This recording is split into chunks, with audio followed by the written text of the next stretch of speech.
I don't think anyone could have seen it coming. It was an innocent high school friendship that became something much darker. If you haven't seen somebody in 20 years, don't assume they're the same person you used to know. When you go online, you're opening Pandora's box. She was a lost soul. Her life was spiraling out of control. There were a lot of lies and a lot of history between them. She knew exactly what she was doing. It became a fatal friendship. They should never have reunited.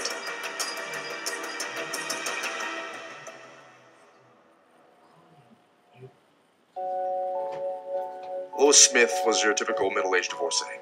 She worked in health insurance, billings and claims. She was part of the book club. She was also very lonely. My sister Lois met her husband Tom in '91, and they got married a year later. Their oldest daughter Shelby was born in '93, and then Erin came along 2 years later. Lois lived in the Baltimore area, a nice middle-class neighborhood. And then in 2009, Lois and Tom divorced.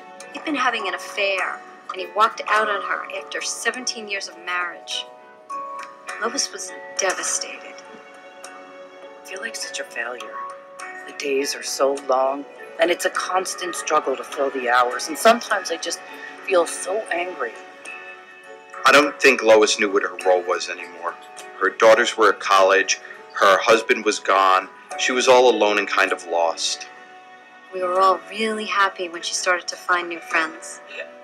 I met Lois in 2010 at our local gym, and we just hit it off. She was trying to get out more, and I was single, so we went to the bars together. We talked about guys and life and work.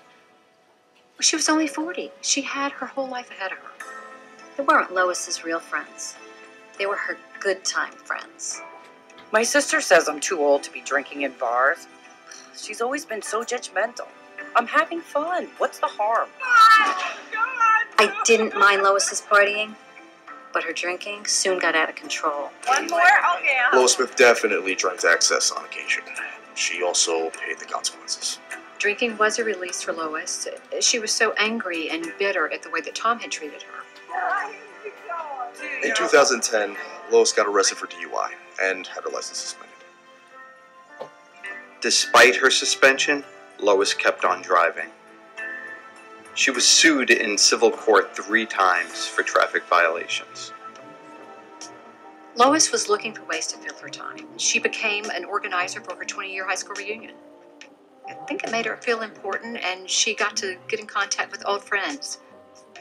She started spending a lot of time online and tracking down old classmates. Lois Smith reconnected with Kenneth Brunetti in January 2011 via Facebook. They were high school friends, but hadn't seen each other in years. Ken was a great guy. You know, he was friendly, he was charming, and the ladies, they loved him. I never expected to hear from Lois again after all these years. I thought she moved on with her life and forgot all about me. After the high school reunion, Lois started exchanging messages with Kenneth and talking on the phone. Good to hear your voice. I think hearing from Kenneth took her back to when she was 17. I can't believe it's been 20 years. Sometimes it just feels like yesterday when Kenneth and I were teenagers. I think after all of her problems that she thought that he was a new start. And then finally, after 20 years apart, the 2 high school friends were reunited. I'm a little nervous about seeing Lois again. And what if she's changed? I have so many questions for Kenneth. I've got butterflies in my stomach. Ken and Lois, they were so happy to see each other again. It was like they were teenagers. Lois was a pretty girl, but she was very shy. She didn't really have boyfriends. She always kept her mind on her studies. I guess you could say Kenneth Brunetti grew up on the wrong side of the tracks. He was the popular kid in high school, and I guess that's what attracted Lois to him. He brought her out of her shell. He gave her more confidence. I think Lois just liked helping people. She had a really good heart. They were really happy together, but under the surface, there was problems. Lois was still naive in a lot of ways. She didn't know how to act around boys. But she liked to play games sometimes. Used to drive me crazy. Lois was supposed to be with Ken, but she flirted with other guys. She loved that attention. She knew exactly what she was doing. I think after being so good for so long, she acted out. Ken was your typical 18-year-old kid. He got jealous. She would push his buttons, he would lose his temper. Kenneth had a fight with one of the boys Lois was flirting with. I think Lois just liked the idea of two guys fighting over it. Be like how you're supposed to be treated. It was typical teenage drama. He was hot-headed, she was stubborn. No, I'm not. Let go of me. You know what high school is like. Everyone's always breaking up and then making up and breaking up again. After graduation, things just fizzle out. The relationship became romantic soon after they reunited. She fell for him fast. Everything feels so easy with Kenneth. He truly understands me. It almost feels destined that we were meant to be together. Being back with Kenneth certainly made Lois happier, but she didn't stop drinking or partying. I was happy for them that they found each other, but the whole relationship made me kind of nervous because I don't think that Lois knew Kenneth the way she thought she did. I don't think she knew he had a dark side. I didn't feel comfortable around Kenneth. You could feel him watching me. Kenneth definitely had some problems over the years. Kenneth Brunetti was first arrested for assault in 1989. The offense was dealt with in juvenile court, so he didn't serve any time. That was just the beginning of Kenneth's problems. Lois Smith graduated from high school, got married, settled down. Kenneth Brunetti just kept on getting into trouble again and again.